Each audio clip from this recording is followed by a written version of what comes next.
Those are the first ritual words that our brothers hear. It's beautiful. It's absolutely beautiful.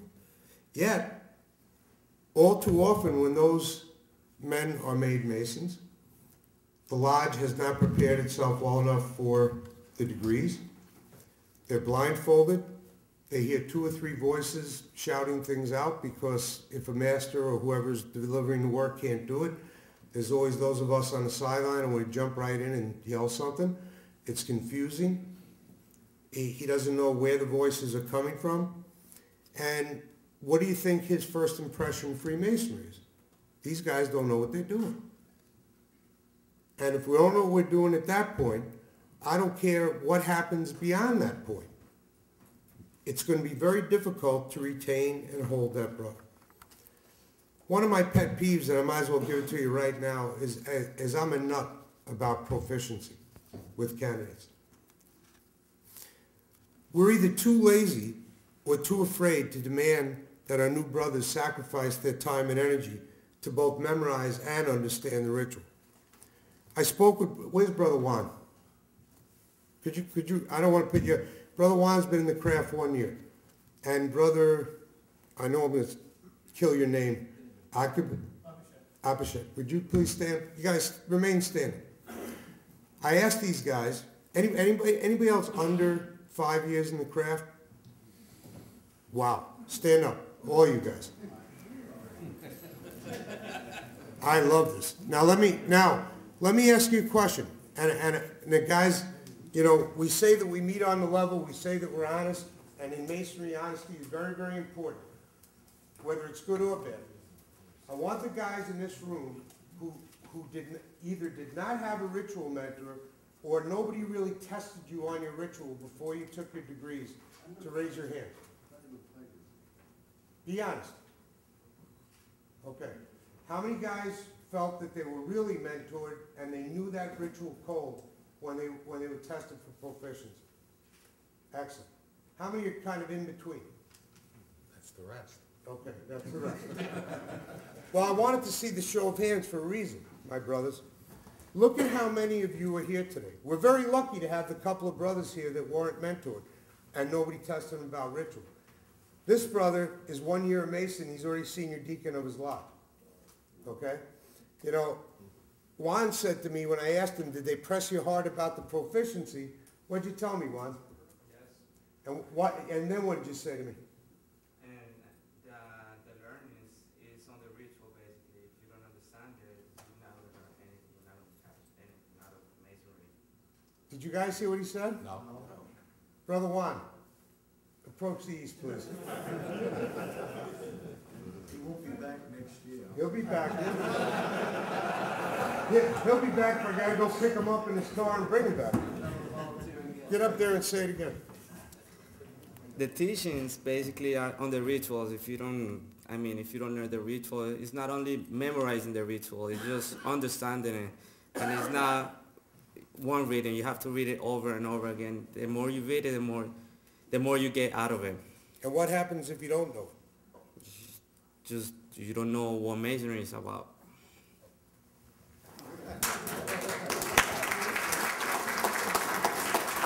You may sit, my brothers. You don't know what Masonry is about. That wasn't me. You know, the pro from Dover, the chairman of the custodians. And by the way, the custodians are not ritual cops, and neither should AGLs be ritual cops. You know, we're there to help and help people learn. But you heard it, you heard a brother, 1 year in the craft, 1 year, who just said to you all, and this is for the guys that share the color hair I have, you don't know about Masonry if you don't learn the ritual.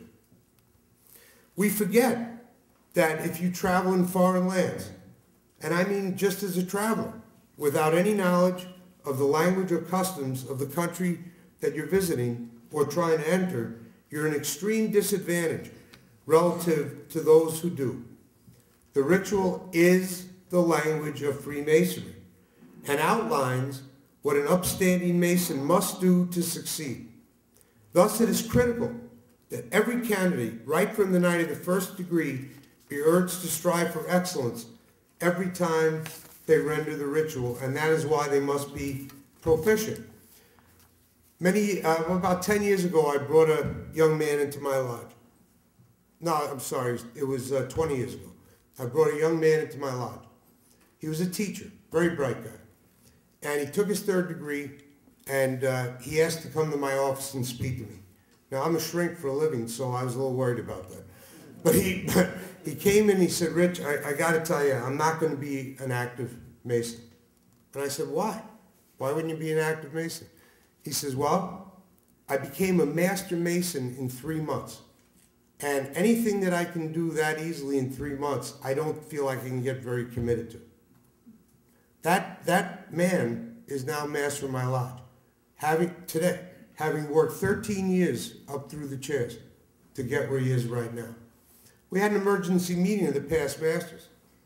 And I told that story, and these guys were apoplectic. So we started changing what we did. We said to ourselves that if you're going to join Iraq Lodge, then you are going to be proficient. You are going to take your time. We're not going to become a degree mill. We made it harder and harder and harder to join. And what do you think happened? The harder we made it to join, the more guys wanted to join. We had 10 brothers. We capped our classes at 10. And we have guys that have waited a year to take their degree this year. Common wisdom would say, oh, rush them through because we'll lose them. My feeling is if we lose them, I'm glad we lost them. Because if they can't wait, then how committed are they going to be? If they can't be proficient, how committed are they going to be? We have 1 set of degrees a year. There are 4 months in between each degree. The new brother is expected to attend every meeting because we always lower it to the degree that we're on. You have to make 80% of the meetings as a new brother or you don't advance. If you're not going to make a meeting as a new brother, you're expected to write either an email or a note to the worshipful master telling him why you can't make it. Because we obviously understand the rituals, so we know health and business permitting, and family comes first. We had a young Marine come back from Afghanistan. I was his mentor.